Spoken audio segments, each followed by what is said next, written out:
Welcome back to this week's STEMcast podcast. This is the second podcast of this year, and we are back with Chloe DaCosta following the theme. We have a CPA scholar in year 9. I was about to say year 8 because it's been a whole year since we first started filming, which is amazing.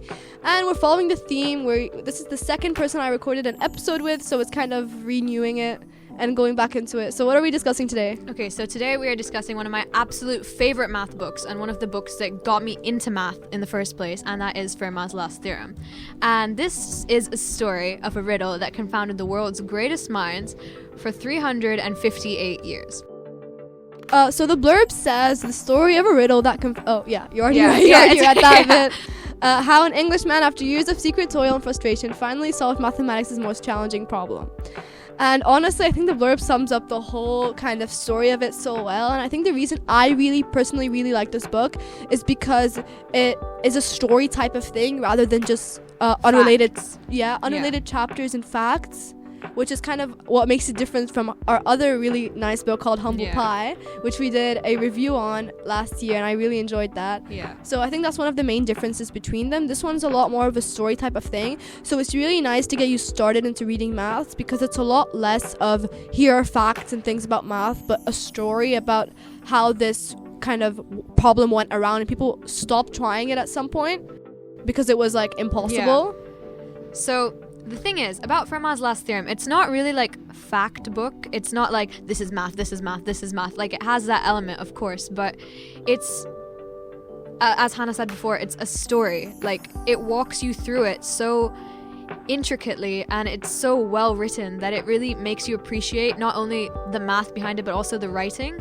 And Singh, he is an incredible author. He was also a lot on Number File a lot, and he actually did a summary of his book on it. And referring back to Humble Pie, the thing is, because Humble Pie was my first math book, and I absolutely loved that book. So moving on from that to Fermat's last theorem was a progression that kind of got me into maths, like trajectory and stuff, but it progressed really nicely. Like, it eased you into it. Yeah, I'm very jealous that was your first book. Like, honestly, I wish that was my first book. What was your first book, Hannah? By the time I got to this, my first book was Alex's Adventure in Numberland, which I said it before, I think on the last podcast. I really do not like the book.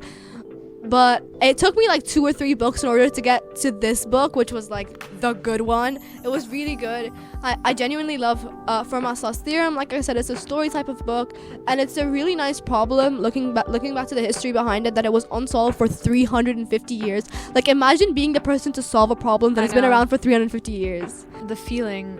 Yeah, and like you getting into that problem, I think it would also I think it said in the book, because I read this book really a long time ago. Yeah. So it's very hard to talk about it now. I think it's been 2 years? Yeah, about 2 years for me as well.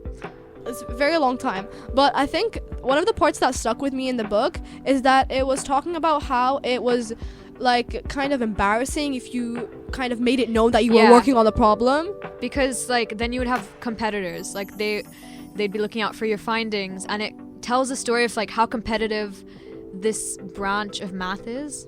Yeah, I completely agree with that. That's like a new kind of way, like the type of angle that I was going for is that it was very kind of revolutionary. Revolutionary to get a new discovery on it, because so many people have been working on it for the last 350 years. So it's like, how did you get something new when so many people have been working on it before? And it's almost like embarrassing to be seen working on it, because like it's kind of deemed impossible at some point. Like, they just assume that it was like true. You're wasting your time. Yeah, they just assumed it to be true, but like there's no actual reasoning behind why it was. Yeah, and the thing is, with so many people trying to be that person to solve this riddle that stumped people for 358 years, you've got a very hard, it's hard to have a new thought about it, like to look at it from a new angle, because you're just essentially building off of other people's thoughts of it, and you can because it would seem like you could kind of lose credibility if you're looking at it like that,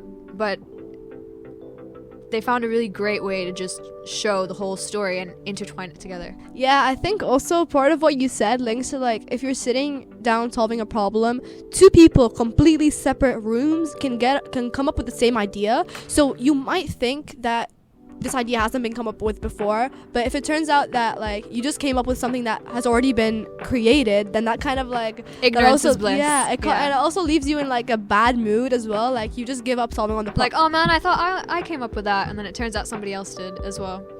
Yeah, so it's a very difficult problem to work on, especially because there were so many people working on it. Yeah, the thing is with this book, it was like reading a novel, even though it wasn't really a novel, and it was one of the only pieces of nonfiction text that I've truly enjoyed. And it was like a mystery book. Like, you kept moving into it. You kept getting deeper and deeper into the story.